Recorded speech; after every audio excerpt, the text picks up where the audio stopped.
हमारा देश हो चाहे पड़ोसी देश हो, यदि आप युवाओं आम जनता की भावनाओं के साथ, जो उनकी आवश्यकताओं के साथ खिलवाड़ करेंगे, तो वह दिन दूर नहीं है कि कहीं भी इस तरह का काम हो सकता है। मैं किसी भी स्तर की हिंसा के विरोध में हूँ। आपको अपनी लोकतांत्रिक मांग को रखना चाहिए था, लेकिन इसका मतलब ये नहीं है कि आप आम जनता की भावनाओं के साथ, जो उनकी आवश्यकताओं के साथ खिलवाड़ करेंगे। भारत में अगर सोशल मीडिया अगर बैन होता है तो क्या इम्पैक्ट पड़ेगा? भारत देश का दुनिया का सबसे बड़ा लोकतंत्र है, वो सब देखता है, और मूल रूप से जो जनता है वो आपको दिखा देती है कि आप कितने भी बड़े शक्तिशाली क्यों न हो, एक दिन उसके दरवाजे पे जाना चाहता है। तब वो देखता है कि एक गरीब की आवाज, एक आम आदमी की आवाज, एक निर्बल की आवाज कितनी सशक्त हो जाती है कि जो उसको दबाना चाहते हैं वही पद से हट जाते हैं। जनता के मुद्दों को अनदेखा करना सरकार को एक बड़ा खामियाजा भुगतना पड़ा। नेपाल के प्रधानमंत्री को खुद देश छोड़कर भागना पड़ा। जब तानाशाही बढ़ने लगती है तो जनता सड़कों पर आके तानाशाह और तानाशाही के खिलाफ जमकर विरोध करती है और सिंहासन से तानाशाह को उखाड़ फेंकती है। जिस तरीके से नेपाल के हालात होते जा रहे हैं, कहीं ना कहीं बेरोजगारी का संकट, भ्रष्टाचार का आलम अपनी चरम सीमा पर था। सिर्फ सोशल मीडिया मुद्दा नहीं था, कहीं ना कहीं युवा जो है वो लगातार सरकार की नाकामियों से परेशान था। तमाम लोग तरीके की बातें कर रहे हैं कि हिंदू राष्ट्र था फिर भी जनता का विकास ना हो पाया। मेरे साथ एक खास मेहमान है, सुप्रीम कोर्ट के वकील गौरव यादव। उन्हीं से जानेंगे कि आखिर नेपाल में इतने बेहतर होने के बजाय बदतर हालात क्यों हो गए। सर, पहले तो हमारे चैनल में आपका स्वागत है जी। आज जिस तरीके से नेपाल के हालात हैं, तस्वीरें आ रही हैं, कहीं ना कहीं ये सवाल खड़ा करती हैं कि हिंदू राष्ट्र होने के बाद भी इस तरीके से हालात। देखिए, चाहे हिंदू राष्ट्र हो या मुसलमान राष्ट्र हो, ये देश हमारे दो बहुत पड़ोसी देश हैं, बड़ी उनका बहुत मान सम्मान है, नेपाल और पाकिस्तान। लेकिन जब जनता को उसकी जो बेसिक बातें हैं, रोटी कपड़ा मकान, युवाओं को रोजगार और मनोरंजन के लिए सोशल मीडिया आज आवश्यकता बन गई है कि आप सुबह ज्यों ही आंखें खोलते हैं तो उसे पानी से नहीं धुलने जा रहा है। आज का युवा वो बांस बेसिन में नहीं जा रहा है कि थोड़ा अपने आंखों में छींटे मार लें, वो उठते ही अपने एंड्रॉयड फ़ोन को पकड़ता है और देखता है कि कितने व्हाट्सएप आए हैं, फेसबुक पर किसने क्या कमेंट किया है, ट्विटर पे क्या चल रहा है। वही आज उसके लिए सूचना का साधन, वही आपके लिए मनोरंजन का साधन, वही आपके लिए संवाद का साधन, वही आपके सामाजिक राजनीतिक गतिविधियों का साधन, वही आपके नेताओं द्वारा किए गए भाषणों, विचारों, रैलियों को संबोधित करने का साधन बन गया है। तो मैं समझता हूँ कि जो देश जिसे आप हिंदू राष्ट्र कहते हैं, उसके जो संसाधन है वो विदेश के हैं। यूट्यूब है, फेसबुक है, इंस्टाग्राम है, ट्विटर है। ये कोई एक हिंदू या मुसलमानों का नहीं है, ये विदेशी लोगों को है, शक्तिशाली लोगों का है। और आपको देखना चाहिए कि चीन, पाकिस्तान, भारत लुम्बिनी गौतम बुद्ध की वो स्थान ला, लेकिन वहाँ पे जो लोग हिंसा कर रहे हैं, मैं किसी भी स्तर की हिंसा के विरोध में हूँ। इवन कि आपको कोई एक झापड़ मार दे उसके भी विरोध में हूँ। आपको अपनी लोकतांत्रिक मांग को रखना चाहिए था, लेकिन इसका मतलब ये नहीं है कि आप जनता, देश की संविधान को, देश के पार्लियामेंट को, देश के सुप्रीम कोर्ट के और देश के जो बहुत बड़े पद पर रहे उनकी पत्नी को, उनके बच्चों को, उनकी संपत्तियों को जलाना। मैं समझता हूँ कि युवाओं द्वारा किया गया कार्यों की जितनी भी भर्त्सना हो सकती है उसको मैं करता हूँ, लेकिन साथ ही साथ कहना चाहता हूँ कि देश हमारा देश हो चाहे पड़ोसी देश हो, यदि आप युवाओं आम जनता की भावनाओं के साथ, जो उनकी आवश्यकताओं के साथ खिलवाड़ करेंगे, तो वह दिन दूर नहीं है कि कहीं भी इस तरह का काम हो सकता है। नेपाल में जिस तरीके से हालात हैं उसमें आप मीडिया का रोल कैसे देखते हैं? क्या जिस तरीके से हालात हैं उसका जिम्मेदार मीडिया भी है? देखिए, कहा जा सकता है मीडिया कोई ऑथेंटिक चैनल जो है या उनकी जो राष्ट्रीय प्रसारण सेवा है, उसने तो किसी प्रकार की भड़काऊ बातें को नहीं फैलाया है।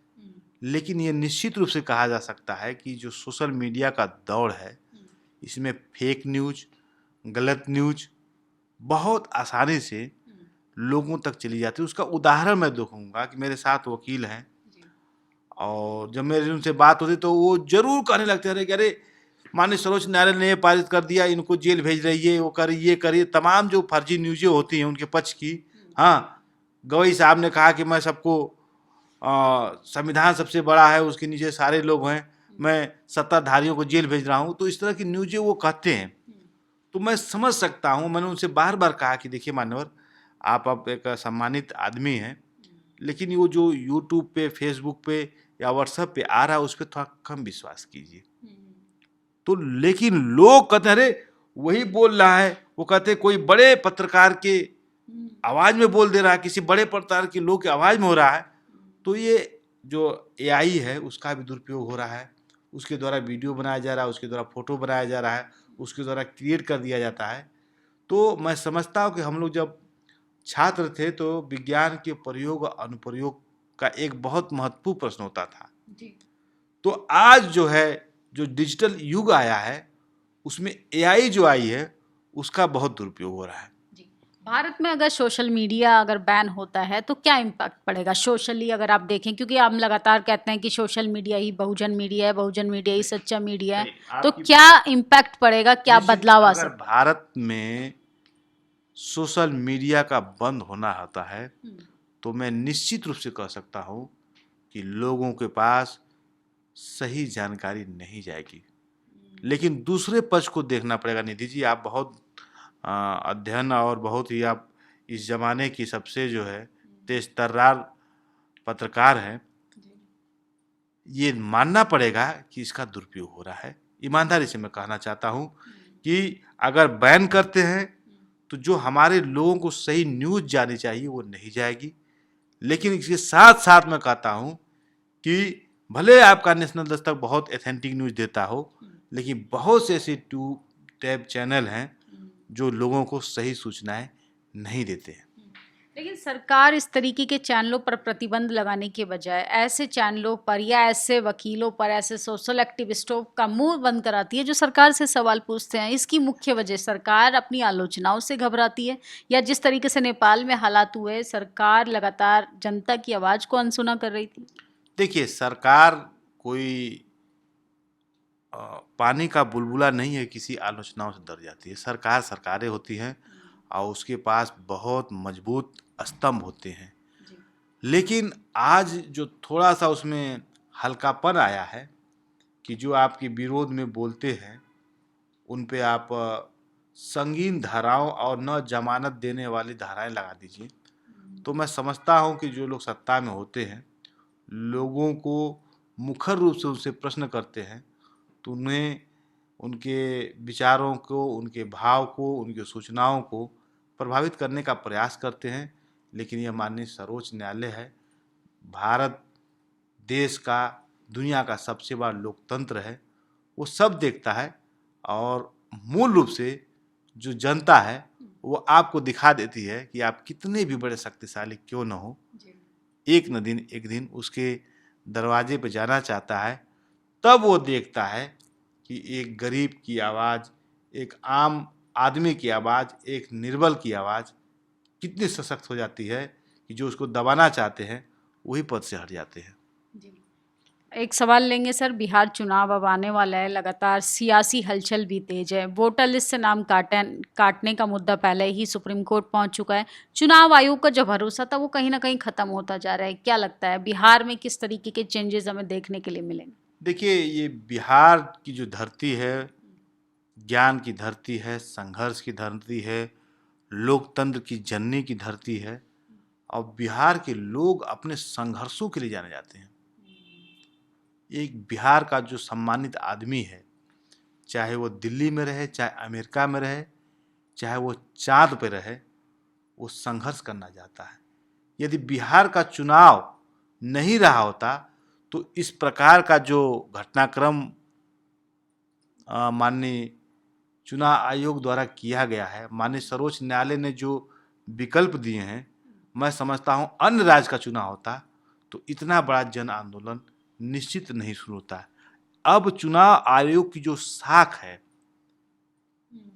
उसके जो तकनीकी पक्ष हैं, योगेंद्र यादव जो बता रहे हैं, जज साहब के सामने जा रहे हैं, तो योगेंद्र यादव जी को सूचना ऐसा तो है नहीं बिहार से आई हैं, वो बिहार के लोगों ने शोध करके, बिहार के लोगों ने ही उस पर अध्ययन करके, बिहार के लोगों ने ही सुप्रीम कोर्ट में स्वयं आकर खड़े होकर कहे कि भाई मैं जिंदा हूँ और मेरा वोट काट दिया गया है।